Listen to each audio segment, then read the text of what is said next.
ಒಂದು ಕ್ಷಣ ಇಮ್ಯಾಜಿನ್ ಮಾಡಿ, ನೀವೊಂದು ಬ್ಯಾಂಕ್ ಅನ್ನು ರಾಬ್ ಮಾಡಬೇಕು ಅಂತ ಪ್ಲಾನ್ ಮಾಡ್ತೀರಾ.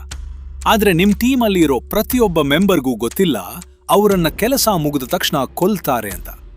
ಮೊದಲನೇ ಮನುಷ್ಯ ಕೆಲಸ ಮುಗಿಸ್ತಾನೆ, ಎರಡನೇ ಮನುಷ್ಯ ಅವನನ್ನ ಕೊಲ್ತಾನೆ, ಮೂರನೇ ಮನುಷ್ಯ ಎರಡನೇ ಮನುಷ್ಯನನ್ನ ಕೊಲ್ತಾನೆ, ಕೊನೆಗೆ ಒಬ್ನೇ ಉಳಿತಾನೆ. ಅದೇ ಜೋಕರ್. ಇದು ಮೂವಿ ಸೀನಲ್ಲ ಮಾತ್ರ, ಇದು ಒಂದು ಪರ್ಫೆಕ್ಟ್ಲಿ ಎಕ್ಸಿಕ್ಯೂಟೆಡ್ ಬಿಸ್ನೆಸ್ ಸ್ಟ್ರಾಟಜಿ. ಇದರ ಹಿಂದೆ ಇರೋ ಮನಸ್ಸು ಅದೊಂದು genius mind. Dangerous yes, but genius. ಇವತ್ತು ನಾವು ದ ಡಾರ್ಕ್ ನೈಟ್ ಎಂಬ ಒಂದು ಲೆಜೆಂಡರಿ ಫಿಲ್ಮ್ ಅನ್ನು ಸಂಪೂರ್ಣವಾಗಿ ಬೇರೆ ಆಂಗಲ್ನಿಂದ ನೋಡ್ತೀವಿ. ಬಿಸ್ನೆಸ್ ಲೆನ್ಸ್ ಹಾಕೊಂಡು, ಮನಿ ಲೆನ್ಸ್ ಹಾಕೊಂಡು, ಪವರ್ ಲೆನ್ಸ್ ಹಾಕೊಂಡು. ಮುಂದೆ ನೀವು ನೋಡೋದು ಒಬ್ಬ ಕ್ರಿಮಿನಲ್ ಹೇಗೆ ಇಡೀ ಒಂದು ಸಿಟಿಯ ಸಿಸ್ಟಮ್ ಅನ್ನು ಮನಸಿದ ಅಂತ. ಅದರಿಂದ ನೀವು ತಗೊಳ್ಬಹುದಾದ ರಿಯಲ್ ವರ್ಲ್ಡ್ ಬಿಸ್ನೆಸ್ ಲೆಸನ್ಸ್ ಏನು ಅಂತ, ಯಾವ ಲೆಸನ್ಸ್ ಅನ್ನ ಲೀಗಲಿ ನೀವು ನಿಮ್ಮ ಲೈಫಲ್ಲಿ ಯೂಸ್ ಮಾಡಬಹುದು ಅಂತ. ಒಂದು ವಾರ್ನಿಂಗ್, ಮಧ್ಯದಲ್ಲಿ ಬಿಡಬೇಡಿ.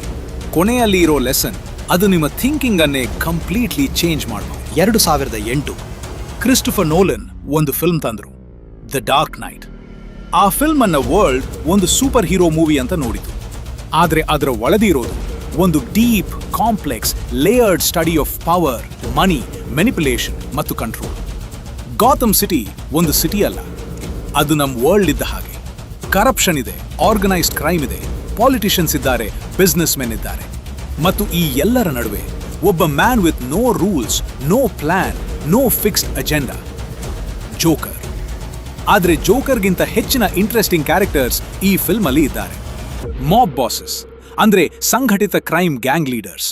ಹಾರ್ವಿ ಡೆಂಟ್ ಒಬ್ಬ ಪವರ್ಫುಲ್ ಡಿಸ್ಟ್ರಿಕ್ಟ್ ಅಟರ್ನಿ, ಮತ್ತು ಬ್ರೂಸ್ ವೇನ್ ಒಬ್ಬ ಬಿಲಿಯನೇರ್, ಯಾರು ಬ್ಯಾಟ್ಮ್ಯಾನ್ ಕೂಡ. ಇವರ ನಡುವೆ ನಡೆಯೋ ಪ್ರತಿ ಸೀನಲ್ಲೂ ಒಂದು ಮನಿ ಮೂವ್ ಇದೆ, ಒಂದು ಪವರ್ ಪ್ಲೇ ಇದೆ, ಒಂದು ಸ್ಟ್ರಾಟಜಿ ಇದೆ. ಇವತ್ತು ನಾವು ಆ ಸೀನ್ಸ್ಗಳನ್ನ ಒಂದೊಂದಾಗಿ ಬಿಚ್ಚಿ ನೋಡ್ತೀವಿ. ಫಿಲ್ಮ್ ಶುರುವಾಗೋದೇ ಒಂದು ಬ್ಯಾಂಕ್ ರಾಬರಿ ಜೊತೆ. ಗಾಥಮ್ ಸಿಟಿ ಮಾಬ್ಗಳ ಮನಿ, ಅವರ ಇಲ್ಲೀಗಲ್ ಹಣ, ಅದದು ಒಂದು ಬ್ಯಾಂಕ್ ಅಲ್ಲಿ ಇಡಲಾಗಿತ್ತು. ಮಾಬ್ಗಳಿಗೆ ಅವರ ಡರ್ಟಿ ಮನಿಯನ್ನ ಸಮ್ವೇರ್ ಸೇಫ್ ಇಡಬೇಕು. ಅದಕ್ಕೆ ಅವರು ಒಂದು ಬ್ಯಾಂಕ್ ಅನ್ನ ಯೂಸ್ ಮಾಡ್ತಿದ್ರು. ಆ ಬ್ಯಾಂಕ್ ಅನ್ನ ಜೋಕರ್ ಟಾರ್ಗೆಟ್ ಮಾಡ್ತಾನೆ. ಅವನ್ ಪ್ಲಾನ್ ಏನು? 6 ಮೆಂಬರ್ಸ್ ಇರೋ ಒಂದು ಟೀಮ್, ಪ್ರತಿಯೊಬ್ಬರಿಗೂ ಒಂದು ಸ್ಪೆಸಿಫಿಕ್ ಜಾಬ್. ಅಲಾರ್ಮ್ ಡಿಸೇಬಲ್ ಮಾಡೋನು, ಮ್ಯಾನೇಜರ್ ಅನ್ನ ಹ್ಯಾಂಡಲ್ ಮಾಡೋನು, ವಾಲ್ಟ್ ಮುಂದೆ ಇರೋನು, ಗೆಟವೇ ಕಾರ್ ಡ್ರೈವ್ ಮಾಡೋನು. ಪ್ರತಿಯೊಬ್ಬ ಕೆಲಸ ಮುಗಿಸಿದ ತಕ್ಷಣ ಮುಂದಿನ ಮೆಂಬರ್ ಅವನನ್ನ ಎಲಿಮಿನೇಟ್ ಮಾಡ್ತಾನೆ. ಯಾಕಂದ್ರೆ ಕೊನೆಯಲ್ಲಿ ಶೇರ್ ಮಾಡಬೇಕಾದ ಹಣ ಕಡಿಮೆ ಆಗ್ತದೆ. ಒಬ್ಬರು ಕಡಿಮೆ ಆದಷ್ಟು ಉಳಿದ ಹಣ ಜಾಸ್ತಿ. ಇದು ಕೋಲ್ಡ್, ಇದು ಬ್ರೂಟಲ್. ಆದ್ರೆ ಇದರ ಹಿಂದೆ ಇರೋ business logic perfect cost optimisation. ಈಗ ನೀವು ಕೇಳ್ತೀರಾ, ಇದನ್ನ ಲೀಗಲ್ ಆಗಿ ಹೇಗೆ ಯೂಸ್ ಮಾಡೋದು? ನೋಡಿ, ರಿಯಲ್ ವರ್ಲ್ಡ್ ಬಿಸ್ನೆಸ್ ಅಲ್ಲಿ ಯಾವ ಪ್ರಾಜೆಕ್ಟ್ ಅನ್ನಾದ್ರೂ ಸ್ಟಾರ್ಟ್ ಮಾಡುವಾಗ ನೀವು ಎಷ್ಟು ಪೀಪಲ್ಗೆ ಪೇ ಮಾಡ್ತೀರಾ ಅನ್ನೋದು ನಿಮ್ಮ ಪ್ರಾಫಿಟ್ ಮೇಲೆ ಡೈರೆಕ್ಟ್ಲಿ ಇಂಪ್ಯಾಕ್ಟ್ ಮಾಡ್ತದೆ. ಜೋಕರ್ನ್ ಲಾಜಿಕ್ ಇಲ್ಲಿ ಟ್ರಾನ್ಸ್ಲೇಟ್ ಆಗೋದು ಹೀಗೆ: ನೀವು ಯಾವ ರಿಸೋರ್ಸ್ ಅಂದ್ರೆ ಯಾವ ಪರ್ಸನ್ ಅಥವಾ ಟೂಲ್ ಅನ್ನ ಹೈರ್ ಮಾಡಿದ್ದೀರಾ ಮತ್ತು ಅವರ ರೋಲ್ ಮುಗಿದ ತಕ್ಷಣ ನೀವು ಅವರಿಗೆ ರಿಲೀಸ್ ಮಾಡ್ತೀರಾ, ಅಂದ್ರೆ ರೆಸ್ಪೆಕ್ಟ್ಫುಲಿ ಕೆಲಸ ಮುಗಿದ ತಕ್ಷಣ ಪೇ ಮಾಡಿಬಿಡ್ತೀರಾ, ಇಲ್ಲ ಅವರನ್ನ ಪರ್ಮನೆಂಟ್ಲಿ ಹಿಡಿದಿಟ್ಕೊಳ್ತೀರಾ. ಲೀನ್ ಟೀಮ್ ಅಂದ್ರೆ ಚಿಕ್ ಟೀಮ್ ಮತ್ತು ಸ್ಪೆಸಿಫಿಕ್ ಸ್ಕಿಲ್ಸ್ ಇರೋ ಟೀಮ್, ಅದು ಯಾವಾಗ್ಲೂ ಮೋರ್ ಎಫಿಷಿಯಂಟ್. ಇವತ್ತು ದೊಡ್ಡ ದೊಡ್ಡ ಸ್ಟಾರ್ಟ್ಅಪ್ಸ್ ಕೂಡ ಇದೇ ಮಾಡೆಲ್ ಮೇಲೆ ರನ್ ಆಗ್ತಿದ್ದಾವೆ. Hire for task, pay for result, move on. ಆದ್ರೆ ಜೋಕರ್ ಇನ್ನೊಂದು ಮಾಬ್ಗಳ ಹಣ್ ಗಾನ್. ಪೊಲೀಸ್ ಅವ್ರ ಮೇಲೆ ಪ್ರೆಷರ್ ಹಾಕ್ತಿದ್ದಾರೆ. Harvey Dent, Gotham new district attorney, ಅವನು ಮಾಬ್ಗಳ ವಿರುದ್ಧ ಅಗ್ರೆಸಿವ್ ಆಗಿ ಫೈಟ್ ಮಾಡ್ತಿದ್ದಾನೆ. ಮಾಬ್ಗಳಿಗೆ ಒಂದು ಸೊಲ್ಯೂಷನ್ ಬೇಕು. ಆಗ ಜೋಕರ್ ಎಂಟರ್ ಆಗ್ತಾನೆ. ಅವನ್ ಪಿಚ್ ಏನಂದ್ರೆ, ಬ್ಯಾಟ್ಮ್ಯಾನ್ ಅನ್ನ ಕಿಲ್ ಮಾಡ್ತೇನೆ, ನಿಮ್ಮ ಪ್ರಾಬ್ಲಮ್ ಸಾಲ್ವ್ ಆಗ್ತದೆ, ಅದಕ್ಕೆ ನನಗೆ ನಿಮ್ಮ ಮನಿಯ ಹಾಫ್ ಕೊಡಿ. ಮಾಬ್ ಅವನನ್ನ ಲಾಫ್ ಮಾಡ್ತಾರೆ. ಯಾರಿವನು ಕೇಳಿಯೇ ಇಲ್ಲ ಅಂತ ಡಿಸ್ಮಿಸ್ ಮಾಡ್ತಾರೆ. ಆದ್ರೆ ಇಲ್ಲಿ ಜೋಕರ್ ಒಂದು ಬ್ರಿಲಿಯಂಟ್ ಸೇಲ್ಸ್ ಮೂವ್ ಮಾಡ್ತಾನೆ. ಅವನು ಮಾಬ್ಗೆ ಹೇಳ್ತಾನೆ, ಈ ಸಿಟಿಯಲ್ಲಿ ಇನ್ನು ಬ್ಯಾಟ್ಮ್ಯಾನ್ ಇರ್ತಾನೆ, ಹಾರ್ವಿ ಡೆಂಟ್ ಇರ್ತಾನೆ. ಅವ್ರ ವಿರುದ್ಧ ನೀವು ಯಾವ ಲಾಯರ್ ಅನ್ನ ಹೈರ್ ಮಾಡಿದ್ರು, ಯಾವ ಪಾಲಿಟಿಷಿಯನ್ ಅನ್ನ ಬೈ ಮಾಡಿದ್ರು ಅದು ವರ್ಕ್ ಆಗಲ್ಲ. ಯಾಕಂದ್ರೆ ಕೆಲವು ಪೀಪಲ್ ಅನ್ನ ಹಣದಿಂದ ಬೈ ಮಾಡೋಕೆ ಆಗಲ್ಲ. ಅಂಥ ಜಾಗದಲ್ಲಿ ನಂಥ ಒಬ್ಬ ಏಜೆಂಟ್ ಆಫ್ ಖೇಯಾಸ್ ಮಾತ್ರ ಕೆಲಸ ಮಾಡ್ತಾನೆ. ಇದು ಒಂದು ಪರ್ಫೆಕ್ಟ್ ವ್ಯಾಲ್ಯೂ ಪ್ರಾಪೊಸಿಷನ್. ಸೇಲ್ಸ್ ಅಲ್ಲಿ ವ್ಯಾಲ್ಯೂ ಪ್ರಾಪೊಸಿಷನ್ ಅಂದ್ರೆ ನಿಮ್ಮ ಕಸ್ಟಮರ್ಗೆ ಇರೋ ಎಕ್ಸಾಕ್ಟ್ ಪ್ರಾಬ್ಲಮ್ ಅನ್ನ ಐಡೆಂಟಿಫೈ ಮಾಡಿ ಅದಕ್ಕೆ ನೀವೇ ಒಂದೇ ಸೊಲ್ಯೂಷನ್ ಅಂತ ಎಸ್ಟಾಬ್ಲಿಷ್ ಮಾಡೋದು. ಜೋಕರ್ ಮಾಡಿದ್ದು ಇದೆ. ಅವನು ಮಾಬ್ನ ಪೇನ್ ಪಾಯಿಂಟ್ ಗೊತ್ತಿತ್ತು, ಬ್ಯಾಟ್ಮ್ಯಾನ್ ಮತ್ತು ಡೆಂಟ್. ಅವನು ತನ್ನ ಯುನೀಕ್ ಸೆಲ್ಲಿಂಗ್ ಪಾಯಿಂಟ್ ಎಸ್ಟಾಬ್ಲಿಷ್ ಮಾಡಿದ, ನನ್ನ ಹಾಗೆ ಬೇರೆ ಯಾರೂ ಇಲ್ಲ. ಅವನು ಅರ್ಜೆನ್ಸಿ ಕ್ರಿಯೇಟ್ ಮಾಡಿದ. ನೀವು ಈಗ ಡಿಸೈಡ್ ಮಾಡದಿದ್ರೆ ನಂತರ ತುಂಬಾ ಲೇಟ್ ಆಗ್ತದೆ. ಇದರ ರಿಯಲ್ ವರ್ಲ್ಡ್ ಲೆಸನ್ ತುಂಬಾ ಪವರ್ಫುಲ್. ನೀವು ಯಾವ ಬಿಸ್ನೆಸ್ ಸ್ಟಾರ್ಟ್ ಮಾಡ್ತಿದ್ದೀರಾ ಅಂದ್ರೂ ನಿಮ್ಮ ಕಸ್ಟಮರ್ನ ಒಂದೇ ಒಂದು ಬಿಗ್ಗೆಸ್ಟ್ ಪೇನ್ ಪಾಯಿಂಟ್ ಫೈಂಡ್ ಮಾಡಿ. ಅದಕ್ಕೆ ನೀವು ಸ್ಪೆಸಿಫಿಕಲಿ ಸೊಲ್ಯೂಷನ್ ಇದ್ದೀರಾ ಅಂತ ಪ್ರೂವ್ ಮಾಡಿ. ನಿಮ್ಮ ಕಾಂಪಿಟೇಟರ್ಗಳು ಯಾಕೆ ಆ ಸೊಲ್ಯೂಷನ್ ಕೊಡೋಕೆ ಆಗಲ್ಲ ಅಂತ ಕ್ಲಿಯರ್ಲಿ ಎಕ್ಸ್ಪ್ಲೇನ್ ಮಾಡಿ. ಇದೇ ಪರ್ಫೆಕ್ಟ್ ವೆಂಚ್.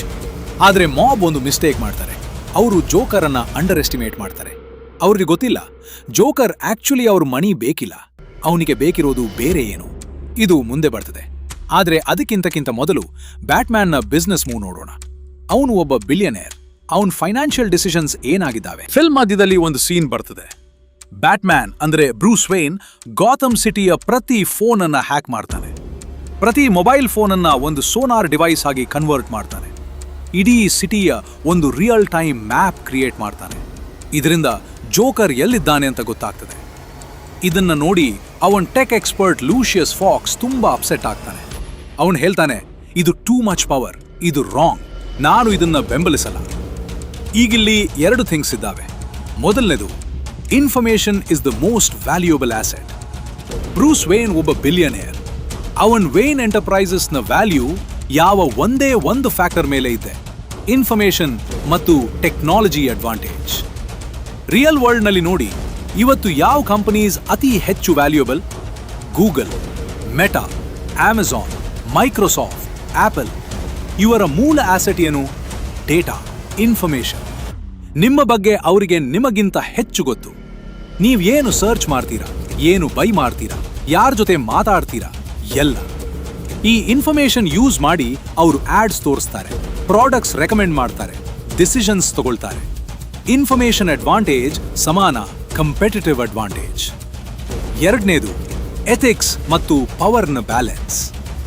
ಲೂಷಿಯಸ್ ಫಾಕ್ಸ್ನ ಪ್ರಶ್ನೆ ಇಂಪಾರ್ಟೆಂಟ್. ಯಾವ ಟೆಕ್ನಾಲಜಿ ಅಥವಾ ಸ್ಟ್ರಾಟಜಿಯನ್ನು ಯೂಸ್ ಮಾಡೋಕೆ ನಿಮ್ಮ ಪವರ್ ಇದ್ದರೂ ಅದು ರೈಟ್ ಅಲ್ಲ ಅಂದ್ರೆ ಮಾಡಬಾರದು.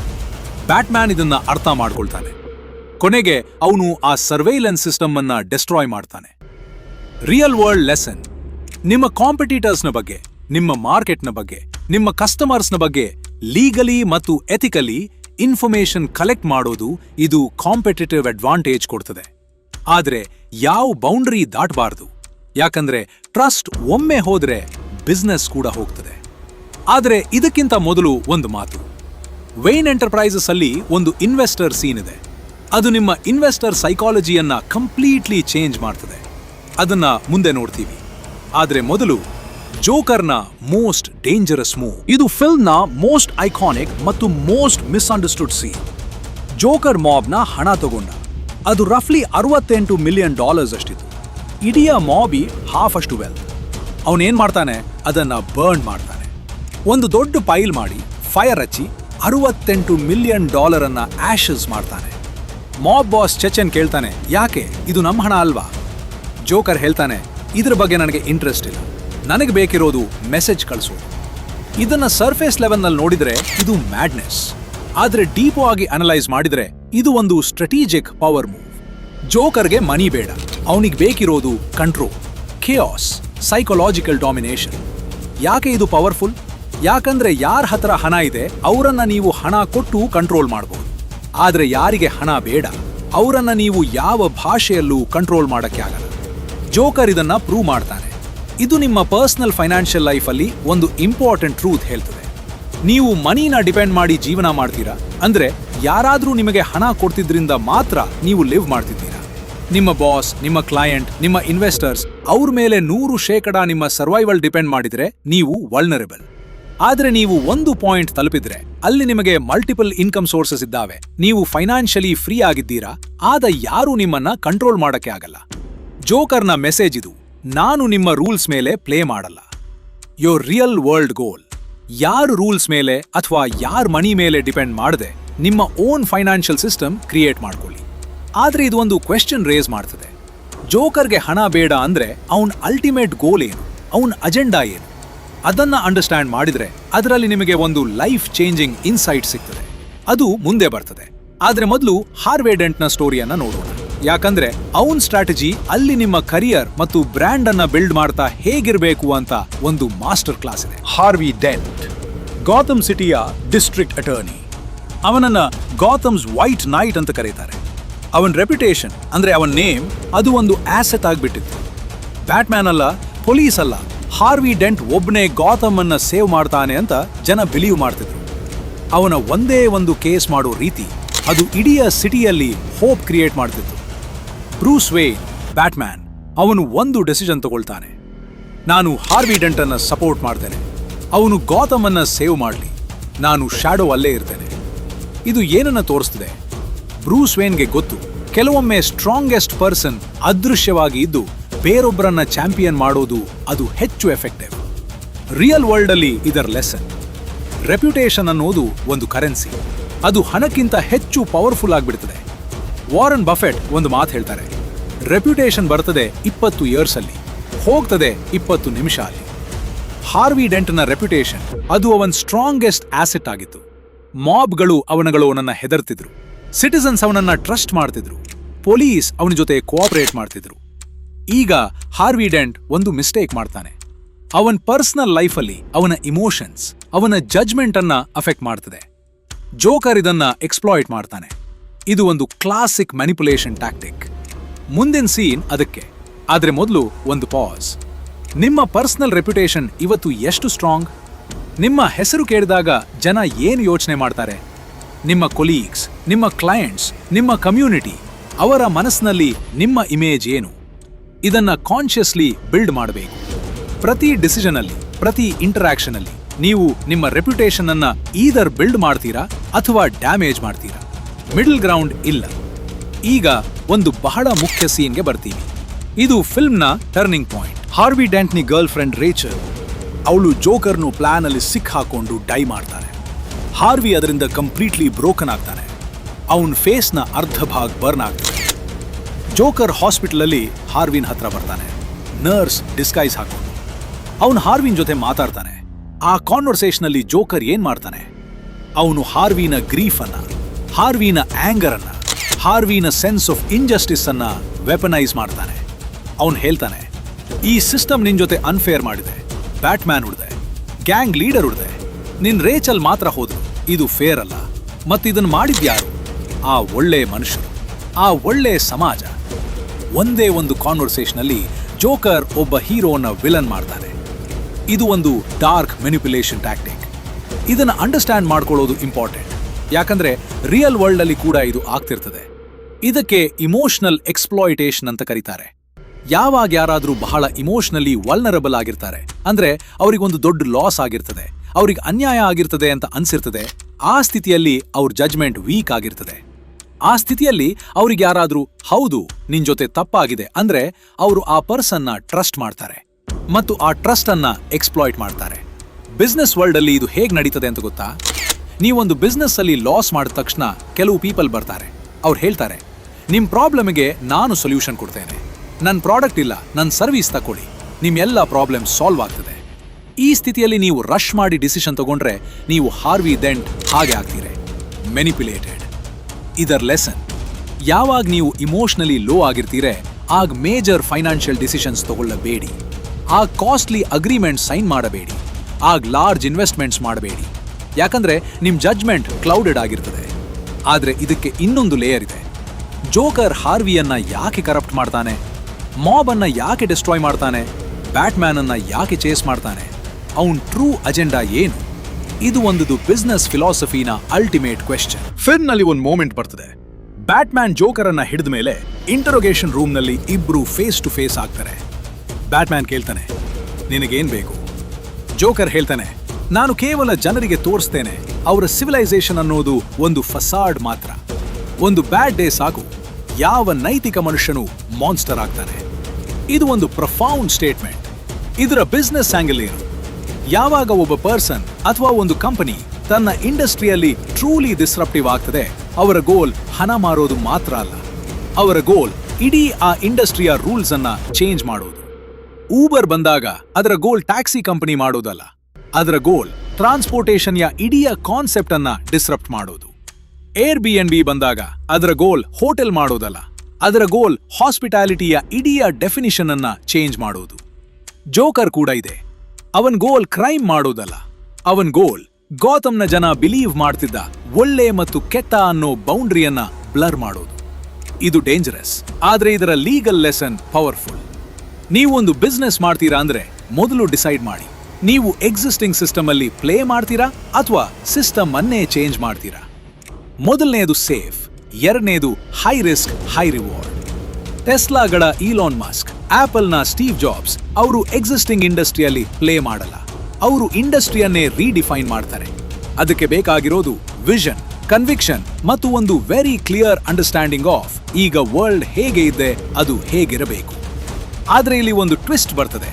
ಫಿಲ್ಮ್ನ ಕೊನೆಯ ಭಾಗದಲ್ಲಿ ಒಂದು ಸೀನ್ ಇದೆ, ಅದು ಇಡೀ ವಿಡಿಯೋನ ಮೋಸ್ಟ್ ಇಂಪಾರ್ಟೆಂಟ್ ಲೆಸನ್. ಫಿಲ್ಮ್ನ ಕ್ಲೈಮ್ಯಾಕ್ಸ್ ಹತ್ರ ಒಂದು ಇನ್ಕ್ರೆಡಿಬಲ್ ಸೀನ್ ಇದೆ. ಜೋಕರ್ 2 ಫೆರೀಸ್ ಅಲ್ಲಿ ಬಾಂಬ್ಸ್ ಇಟ್ಟಿದ್ದಾನೆ. ಒಂದರಲ್ಲಿ ನಾರ್ಮಲ್ ಸಿಟಿಸನ್ಸ್, ಇನ್ನೊಂದರಲ್ಲಿ ಪ್ರಿಸನರ್ಸ್. ಪ್ರತಿ ಫೆರಿಯಲ್ಲಿ ಒಂದು ಡೆಟನೇಟರ್ ಇದೆ.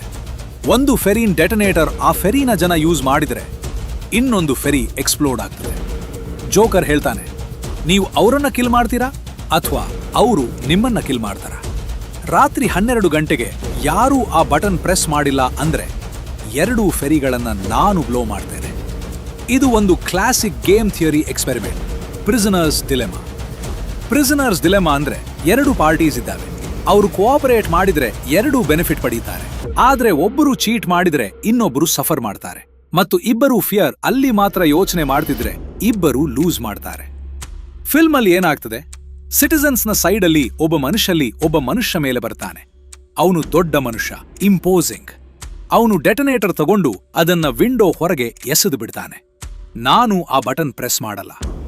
ಪ್ರಿಸನರ್ಸ್ನ ಸೈಡಲ್ಲಿ ಕೂಡ ಯಾರೂ ಆ ಬಟನ್ ಪ್ರೆಸ್ ಮಾಡಲ್ಲ. ಜನ ಕೋಆಪರೇಟ್ ಮಾಡ್ತಾರೆ, ಇಬ್ಬರು ಉಳಿತಾರೆ. ಜೋಕರ್ ಮತ್ತೊಮ್ಮೆ ರಾಂಗ್ ಆಗ್ತಾನೆ. ಇದರ ಬಿಸ್ನೆಸ್ ಲೆಸನ್ ಏನು? ಟ್ರಸ್ಟ್ ಮತ್ತು ಕೋಆಪರೇಷನ್ ಇದು ಒಂದು ಅತ್ಯಂತ ಪವರ್ಫುಲ್ ಎಕನಾಮಿಕ್ ಫೋರ್ಸ್. ಇವತ್ತು ದೊಡ್ಡ ದೊಡ್ಡ ಬಿಸ್ನೆಸಸ್ಗಳು ಕಂಪೀಟ್ ಮಾತ್ರ ಮಾಡಲ್ಲ, ಅವರು ಕೊಲಾಬರೇಟ್ ಕೂಡ ಮಾಡ್ತಾರೆ. ಆಪಲ್ ಮತ್ತು IBM ಒಂದೊಮ್ಮೆ ರೈವಲ್ಸ್ ಆಗಿದ್ರು, ಇವತ್ತು ಅವರು ಎಂಟರ್ಪ್ರೈಸ್ ಸೊಲ್ಯೂಷನ್ಸ್ಗಾಗಿ ಪಾರ್ಟ್ನರ್ ಮಾಡ್ತಿದ್ದಾರೆ. ಸ್ಯಾಮ್ಸಂಗ್ ಆಪಲ್ಗೆ ಚಿಪ್ಸ್ ಸಪ್ಲೈ ಮಾಡ್ತದೆ, ಅದೇ ಸಮಯದಲ್ಲಿ ಫೋನ್ಸ್ ಅಲ್ಲಿ ಕಂಪೀಟ್ ಮಾಡ್ತದೆ. ಕಾಂಪಿಟಿಷನ್ ಮಾತ್ರ ಅಲ್ಲ, ಸ್ಟ್ರಾಟಜಿಕ್ ಕೊಲಾಬರೇಷನ್ ಕೂಡ. ಇದನ್ನ ಕೋಆಪಿಟಿಷನ್ ಅಂತ ಕರೀತಾರೆ. ಕೋಆಪರೇಟ್ ಪ್ಲಸ್ ಕಾಂಪೀಟ್ ಸಮಾನ ಕೋಆಪಿಟಿಷನ್. ನಿಮ್ಮ ಬಿಸ್ನೆಸ್ ವರ್ಲ್ಡ್ ಅಲ್ಲಿ ಕೂಡ ಯಾರ ಜೊತೆ ನೀವು ಕಂಪೀಟ್ ಮಾಡ್ತೀರಾ ಅವ್ರ ಜೊತೆ ಕೆಲವೊಮ್ಮೆ ಕೊಲಾಬರೇಟ್ ಮಾಡೋದ್ರಿಂದ 2 ಪಾರ್ಟೀಸ್ ಬೆನಿಫಿಟ್ ಪಡೆಯಬಹುದು. ಆದ್ರೆ ಇಲ್ಲಿ ಒಂದು ಇಂಪಾರ್ಟೆಂಟ್ ಪಾಯಿಂಟ್, ಕೋಆಪರೇಷನ್ ಆಗ್ಲಿಕ್ಕೆ ಮೊದಲ ಸ್ಟೆಪ್ ಏನು? ಟ್ರಸ್ಟ್. ಟ್ರಸ್ಟ್ ಬರ್ಲಿಕ್ಕೆ ಏನು ಬೇಕು? Consistent behaviour over time. ನೀವು ಮಾಡ್ತೇನೆ ಅಂದನ್ನ ಮಾಡ್ತೀರಾ, ಹೇಳ್ತೇನೆ ಅಂದನ್ನ ಹೇಳ್ತೀರಾ. ಈಗ ನಾವು ಫಿಲ್ಮ್ನ ಕೊನೆಗೆ ಬರ್ತೀವಿ ಮತ್ತು ಅಲ್ಲಿ ಒಂದು ಸೀನ್ ಇದೆ. ಅದು ಒಂದು ಪರ್ಸನಲ್ ಫೈನಾನ್ಸ್ ಮತ್ತು ಲೀಡರ್ಶಿಪ್ ಯ ಅಲ್ಟಿಮೇಟ್ ಲೆಸನ್ ಕೊಡ್ತದೆ. ಫಿಲ್ಮ್ ಕೊನೆಯಲ್ಲಿ ಹಾರ್ವಿ ಡೆಂಟ್ ವಿಲನ್ ಆಗ್ಬಿಟ್ಟಿದ್ದಾನೆ. ಅವನು ನಿರಪರಾಧಿಗಳ ಮೇಲೆ ಅಟ್ಯಾಕ್ ಮಾಡ್ತಾನೆ, ಅವನು ಡೈ ಮಾಡ್ತಾನೆ. ಈಗ ಗಾಥಮ್ ಅಲ್ಲಿ ಒಂದು ಪ್ರಾಬ್ಲಮ್, ಹಾರ್ವಿ ಡೆಂಟ್ನ ರೆಪ್ಯುಟೇಷನ್ ಅನ್ನ ಉಳಿಸಬೇಕು. ಯಾಕಂದ್ರೆ ಅವನ ಹೆಸರಲ್ಲಿ ಸಾಕಷ್ಟು ಕ್ರಿಮಿನಲ್ಸ್ ಅನ್ನ ಕೋರ್ಟ್ ಅಲ್ಲಿ ಕನ್ವಿಕ್ಟ್ ಮಾಡಿದ್ದಾರೆ. ಅವನ್ ರೆಪ್ಯುಟೇಷನ್ ಹೋದ್ರೆ ಆ ಎಲ್ಲಾ ಕೇಸಸ್ ಕೆಳ ಬೀಳ್ತಾವೆ, ಆ ಕ್ರಿಮಿನಲ್ಸ್ ಹೊರಗೆ ಬರ್ತಾರೆ. ಬ್ಯಾಟ್ಮ್ಯಾನ್ ಒಂದು ಡಿಸಿಷನ್ ತಗೊಳ್ತಾನೆ. ಹಾರ್ವಿ ಡೆಂಟ್ ಮಾಡಿದ ಕ್ರೈಮ್ಸ್ ನಾನು ಮಾಡಿದ್ದು ಅಂತ ಹೇಳ್ತೇನೆ, ಹಾರ್ವಿನ ಹೆಸರು ಕ್ಲೀನ್ ಉಳಿಯಲಿ. ಬ್ಯಾಟ್ಮ್ಯಾನ್ನ ರೆಪ್ಯುಟೇಷನ್ ಸ್ಯಾಕ್ರಿಫೈಸ್ ಮಾಡ್ತಾನೆ ಗಾಥಮ್ಗಾಗಿ. ಇದು ಒಂದು ಎಕ್ಸ್ಟ್ರಾರ್ಡಿನರಿ ಲೀಡರ್ಶಿಪ್ ಡಿಸಿಷನ್. ಇದರ ಬಿಸ್ನೆಸ್ ಲೆಸನ್, ಒಬ್ಬ ಟ್ರೂ ಲೀಡರ್ ಅಥವಾ ಒಂದು ಗ್ರೇಟ್ ಆರ್ಗನೈಸೇಷನ್ ಯಾವಾಗ್ಲೂ ಶಾರ್ಟ್ ಟರ್ಮ್ ಅಲ್ಲಿ ತನ್ನ ಈಗೋ ಅಥವಾ ರೆಪ್ಯುಟೇಷನ್ ಅನ್ನ ಸ್ಯಾಕ್ರಿಫೈಸ್ ಮಾಡ್ತದೆ ಲಾಂಗ್ ಟರ್ಮ್ಗಾಗಿ, ಗ್ರೇಟರ್ ಗುಡ್ಗಾಗಿ. ಕಂಪನೀಸ್ ಅಲ್ಲಿ ಕೂಡ ಇದು ಆಗ್ತದೆ. ಜಾನ್ಸನ್ ಮತ್ತು ಜಾನ್ಸನ್ 1982 ಅಲ್ಲಿ ಒಂದು ಕ್ರೈಸಿಸ್ ಬಂತು. ಅವರು ಟೈಲನಾಲ್ ಪ್ರಾಡಕ್ಟ್ ಟ್ಯಾಂಪರ್ ಆಗಿ ಜನ ಡೈ ಮಾಡ್ತಾರೆ. ಕಂಪನಿ ತಕ್ಷಣ ಅವರ ಲಾಭ ಹೋಗ್ತದೆ ಅಂತ ಗೊತ್ತಿದ್ರು 31 ಮಿಲಿಯನ್ ಬಾಟಲ್ಸ್ ಅನ್ನ ಮಾರ್ಕೆಟ್ನಿಂದ ತೆಗೆದ್ರು. ಅದರ ಲಾಸ್ ಬಹಳ ದೊಡ್ಡದು, ಆದ್ರೆ ಅವರ ರೆಪ್ಯುಟೇಷನ್ ಅದು ಫಾರೆವರ್ ಉಳಿಯಿತು. ಇದೇ ಬ್ಯಾಟ್ಮ್ಯಾನ್ನ choice, short term pain, long term integrity. ಮತ್ತು ಇದು ಒಂದು ಫೈನಾನ್ಷಿಯಲ್ ಟ್ರೂತ್ ಕೂಡ. ಯಾವ ಮನುಷ್ಯ ತನ್ನ ಶಾರ್ಟ್ ಟರ್ಮ್ ಕಂಫರ್ಟ್ ಅನ್ನ ಸ್ಯಾಕ್ರಿಫೈಸ್ ಮಾಡಿ ಲಾಂಗ್ ಟರ್ಮ್ಗೆ ಇನ್ವೆಸ್ಟ್ ಮಾಡ್ತಾನೆ ಅವನು ವೆಲ್ತ್ ಮಾಡ್ತಾನೆ. ಇನ್ಸ್ಟೆಂಟ್ ಗ್ರಾಟಿಫಿಕೇಶನ್ ಅಲ್ಲ, ಡಿಲೇಡ್ ಗ್ರಾಟಿಫಿಕೇಶನ್. ಇದೇ ಹಣ ಮಾಡ್ತವರ್ ಫಂಡಮೆಂಟಲ್ ಮೈಂಡ್ ಸೆಟ್. ಫಿಲ್ಮ್ ಕೊನೆಯಲ್ಲಿ ಹಾರ್ವಿ ಡೆಂಟ್ ವಿಲನ್ ಆಗ್ಬಿಟ್ಟಿದ್ದಾನೆ. ಅವನು ನಿರಪರಾಧಿಗಳ ಮೇಲೆ ಅಟ್ಯಾಕ್ ಮಾಡ್ತಾನೆ, ಅವನು ಡೈ ಮಾಡ್ತಾನೆ. ಈಗ ಗಾಥಮ್ ಅಲ್ಲಿ ಒಂದು ಪ್ರಾಬ್ಲಮ್, ಹಾರ್ವಿ ಡೆಂಟ್ನ ರೆಪ್ಯುಟೇಷನ್ ಅನ್ನ ಉಳಿಸಬೇಕು. ಯಾಕಂದ್ರೆ ಅವನ ಹೆಸರಲ್ಲಿ ಸಾಕಷ್ಟು ಕ್ರಿಮಿನಲ್ಸ್ ಅನ್ನ ಕೋರ್ಟ್ ಅಲ್ಲಿ ಕನ್ವಿಕ್ಟ್ ಮಾಡಿದ್ದಾರೆ. ಅವನ್ ರೆಪ್ಯುಟೇಷನ್ ಹೋದ್ರೆ ಆ ಎಲ್ಲಾ ಕೇಸಸ್ ಕೆಳ ಬೀಳ್ತಾವೆ, ಆ ಕ್ರಿಮಿನಲ್ಸ್ ಹೊರಗೆ ಬರ್ತಾರೆ. ಬ್ಯಾಟ್ಮ್ಯಾನ್ ಒಂದು ಡಿಸಿಷನ್ ತಗೊಳ್ತಾನೆ. ಹಾರ್ವಿ ಡೆಂಟ್ ಮಾಡಿದ ಕ್ರೈಮ್ಸ್ ನಾನು ಮಾಡಿದ್ದು ಅಂತ ಹೇಳ್ತೇನೆ. ಹಾರ್ವಿನ ಹೆಸರು ಕ್ಲೀನ್ ಉಳಿಯಲಿ. ಬ್ಯಾಟ್ಮ್ಯಾನ್ನ ರೆಪ್ಯುಟೇಷನ್ ಸ್ಯಾಕ್ರಿಫೈಸ್ ಮಾಡ್ತಾನೆ ಗಾಥಮ್ಗಾಗಿ. ಇದು ಒಂದು ಎಕ್ಸ್ಟ್ರಾರ್ಡಿನರಿ ಲೀಡರ್ಶಿಪ್ ಡಿಸಿಷನ್. ಇದರ ಬಿಸ್ನೆಸ್ ಲೆಸನ್: ಒಬ್ಬ ಟ್ರೂ ಲೀಡರ್ ಅಥವಾ ಒಂದು ಗ್ರೇಟ್ ಆರ್ಗನೈಸೇಷನ್ ಯಾವಾಗ್ಲೂ ಶಾರ್ಟ್ ಟರ್ಮ್ ಅಲ್ಲಿ ತನ್ನ ಈಗೋ ಅಥವಾ ರೆಪ್ಯುಟೇಷನ್ ಅನ್ನ ಸ್ಯಾಕ್ರಿಫೈಸ್ ಮಾಡ್ತದೆ ಲಾಂಗ್ ಟರ್ಮ್ಗಾಗಿ, ಗ್ರೇಟರ್ ಗುಡ್ಗಾಗಿ. ಕಂಪನೀಸ್ ಅಲ್ಲಿ ಕೂಡ ಇದು ಆಗ್ತದೆ. ಜಾನ್ಸನ್ ಮತ್ತು ಜಾನ್ಸನ್ 1982 ಅಲ್ಲಿ ಒಂದು ಕ್ರೈಸಿಸ್ ಬಂತು. ಅವರು ಟೈಲನಾಲ್ ಪ್ರಾಡಕ್ಟ್ ಟ್ಯಾಂಪರ್ ಆಗಿ ಜನ ಡೈ ಮಾಡ್ತಾರೆ. ಕಂಪನಿ ತಕ್ಷಣ ಅವರ ಲಾಭ ಹೋಗ್ತದೆ ಅಂತ ಗೊತ್ತಿದ್ರು 31 ಮಿಲಿಯನ್ ಬಾಟಲ್ಸ್ ಅನ್ನ ಮಾರ್ಕೆಟ್ನಿಂದ ತೆಗೆದ್ರು. ಅದರ ಲಾಸ್ ಬಹಳ ದೊಡ್ಡದು, ಆದ್ರೆ ಅವರ ರೆಪ್ಯುಟೇಷನ್ ಅದು ಫಾರೆವರ್ ಉಳಿತು. ಇದೇ ಬ್ಯಾಟ್ಮ್ಯಾನ್ನ choice: short term pain, long term integrity. ಮತ್ತು ಇದು ಒಂದು ಫೈನಾನ್ಷಿಯಲ್ ಟ್ರೂತ್ ಕೂಡ. ಯಾವ ಮನುಷ್ಯ ತನ್ನ ಶಾರ್ಟ್ ಟರ್ಮ್ ಕಂಫರ್ಟ್ ಅನ್ನ ಸ್ಯಾಕ್ರಿಫೈಸ್ ಮಾಡಿ ಲಾಂಗ್ ಟರ್ಮ್ಗೆ ಇನ್ವೆಸ್ಟ್ ಮಾಡ್ತಾನೆ ಅವನು ವೆಲ್ತ್ ಮಾಡ್ತಾನೆ. ಇನ್ಸ್ಟೆಂಟ್ ಗ್ರಾಟಿಫಿಕೇಶನ್ ಅಲ್ಲ, ಡಿಲೇಡ್ ಗ್ರಾಟಿಫಿಕೇಶನ್. ಇದೇ ಹಣ ಮಾಡ್ತವರ್ ಫಂಡಮೆಂಟಲ್ ಮೈಂಡ್ ಸೆಟ್. ಈ ಫಿಲ್ಮ್ ಅಲ್ಲಿ ಒಂದು ಚಿಕ್ಕ ಸೀನ್ ಇದೆ, ಅದು ಬಹಳ ಮಂದಿ ನೋಟಿಸ್ ಮಾಡಲ್ಲ. Lucius Fox, Bruce Wayne tech expert ಮತ್ತು ಕ್ಲೋಸೆಸ್ಟ್ ಅಡ್ವೈಸರ್, ಅವನು ಒಂದು ಇಂಪಾರ್ಟೆಂಟ್ ರೋಲ್ ಪ್ಲೇ ಮಾಡ್ತಾನೆ. ಬ್ಯಾಟ್ಮ್ಯಾನ್ಗೆ ಅವನು ಹೇಳ್ತಾನೆ, ನೀನು ಆ ಸರ್ವೇಲೆನ್ಸ್ ಸಿಸ್ಟಮ್ ಯೂಸ್ ಮಾಡ್ತಿದ್ಯಾ ಅಂದ್ರೆ ನಾನಿಲ್ಲ, ಮತ್ತು ಅದನ್ನು ಡಿಸ್ಟ್ರಾಯ್ ಮಾಡಿದ ಮೇಲೆ ಅವನು ಸ್ಟೇ ಮಾಡ್ತಾನೆ. ಈ ಒಂದು ಮೂಮೆಂಟ್ ಅಲ್ಲಿ ಏನಿದೆ ಗೊತ್ತಾ?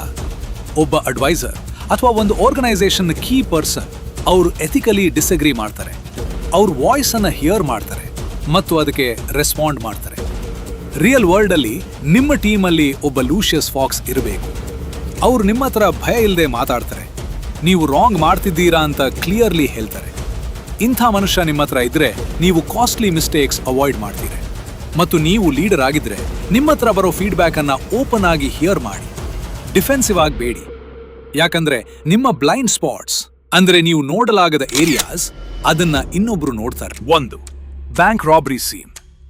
ಲೀನ್ ಟೀಮ್ ಕಟ್ಟಿ, ಸ್ಪೆಸಿಫಿಕ್ ರೋಲ್ಸ್ ಕೊಡಿ, ಇನ್ಫಾರ್ಮೇಶನ್ ಅನ್ನ ನೀಡ್ ಟು ನೋ ಬೇಸಿಸ್ ಅಲ್ಲಿ ಶೇರ್ ಮಾಡಿ. 2. Mob meeting. ಆಸೆಟ್ ಕನ್ಸಾಲಿಡೇಷನ್ ಒಳ್ಳೇದು, ಆದ್ರೆ ಒಂದೇ ಬಾಸ್ಕೆಟ್ ಅಲ್ಲಿ ಎಲ್ಲ ಹಾಕಬೇಡಿ, ಡೈವರ್ಸಿಫೈ ಮಾಡಿ. 3. Joker sales page. ನಿಮ್ಮ ಕಸ್ಟಮರ್ನ ಎಕ್ಸಾಕ್ಟ್ ಪೇನ್ ಪಾಯಿಂಟ್ ಅನ್ನ ಅಡ್ರೆಸ್ ಮಾಡಿ, ನೀವೇ ಯುನೀಕ್ ಸೊಲ್ಯೂಷನ್ ಅಂತ ಎಸ್ಟಾಬ್ಲಿಷ್ ಮಾಡಿ. 4. Surveillance scene.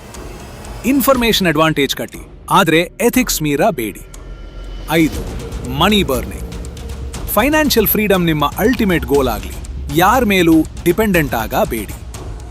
6. Harvey Dent. Reputation ಅನ್ನ ಕರೆನ್ಸಿ ತರ ಕಟ್ಟಿ ಅದನ್ನ ಪ್ರೊಟೆಕ್ಟ್ ಮಾಡಿ. 7. Hospital scene. ಇಮೋಷನಲಿ ಲೋ ಸ್ಥಿತಿಯಲ್ಲಿ ಮೇಜರ್ ಫೈನಾನ್ಷಿಯಲ್ ಡಿಸಿಷನ್ಸ್ ತಗೊಳ್ಳಬೇಡಿ. 8. Ferry scene.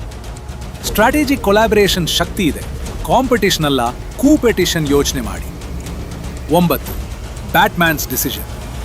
Short term pain, long term integrity, delayed gratification ಅನ್ನ ಎಂಬ್ರೇಸ್ ಮಾಡಿ. 10. Lucius fox.